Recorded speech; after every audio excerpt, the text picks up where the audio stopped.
पत्नीचा अपघात नव्हे तर नियोजित खून, पतीसह वाहन चालक अटकेत.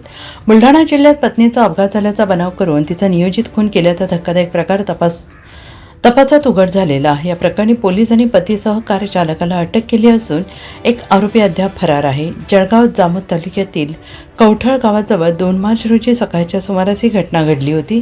मृत वृषाली प्रकाश गावंडे या पातुर्डा येथून पिंपळगाव काळे येथे दुचाकीवरून जात असताना अज्ञात वाहनाने धडक दिल्याने त्यांचा मृत्यू झाल्याची माहिती सुरुवातीला समोर आली होती आणि या प्रकरणी वृषाली यांच्या सासऱ्यांनी मनीष दिगंबर गावंडे यांनी दिलेल्या तक्रारीवरून पोलिसांनी सुरुवातीला अपघाताचा गुन्हा नोंदवला. मात्र अपघाताबाबत संशय निर्माण झाल्याने पोलिसांनी सीसीटीव्ही फुटेज आणि तांत्रिक तपासाच्या आधारे सखोल चौकशी सुरू केली आहे. तपासादरम्यान कार चालक मनीष नारायण सिंग सूर्यवंशी याला ताब्यात घेण्यात आलं. चौकशीत त्याने गुन्ह्याची कबुली दिली आहे आणि त्याच्या कबुली जबाबातून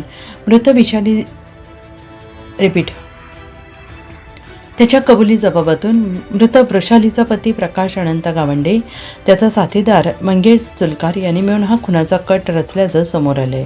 पत्नीच्या हत्येसाठी कार चालकाला 1 लाख रुपयांची सुपारी देण्यात आल्याचं चौकशीत उघड झाले.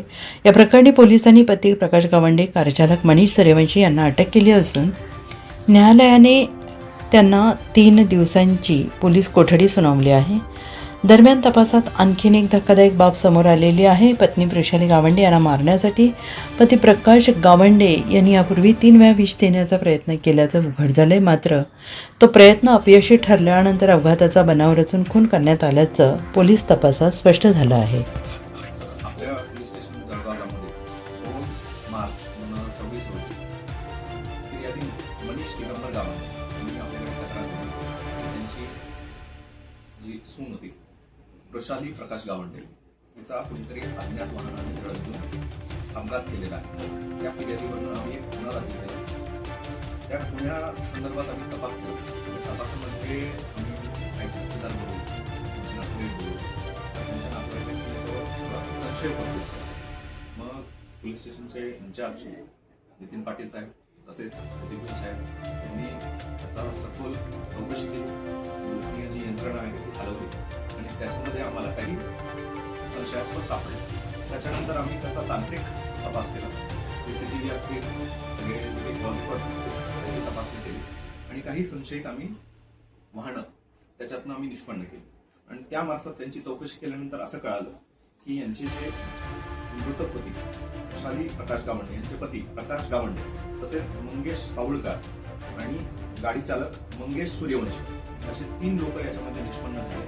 आणि यांची ज्यावेळेस आम्ही सखोल तपासणी केली, चौकशी केली, सगळे तांत्रिक पुरावे हस्तगत केल्यानंतर जे काही माहिती आली त्यांचं इंटरोगेशन केलं, सायंटिफिक इंटरोगेशन. त्याच्यानंतर असं कळालं की जे त्यांचे पती होते प्रकाश गावंडे यांनी पैसे देऊन त्या खुनाचा कट रचला आणि पैसे दिल्यानंतर जो चालक होता मंगेश सूर्यवंशी यांनी ती गाडी अशा पद्धतीने चालवली त्या महिलेला आपण धडक देऊन तिचा खून करण्यात आला. याचा आम्ही सगळं सखोल तपास केला. 3 आरोपी अटक केले. त्यांची रक्कम दिली होती हे कट करण्यासाठी आणि हे घडवून आणण्यासाठी ती रक्कम देखील आम्ही जप्त केलेली. आरोपी यांच्या ताब्यात आहे. सर्वांचं श्रेय जे आहे तपासाचं आमचे पोलीस अधीक्षक निलेश आंबे साहेब यांचे मार्गदर्शन आणि पहिलेचं आहे त्यांचेही मार्गदर्शनाखाली वारंवार त्यांनी मला या संदर्भात गाईड केली. पूर्ण क्रेडिट नितीन पाटील आणि ठाणेदार आहे जळगाव त्यांची टीम त्यांचंही त्याच्यामध्ये भरपूर चांगला तपास आहे. हे रुपये कट होता हे उघडकीस आणू शकलो आणि पुढची प्रक्रिया आता चालू आहे.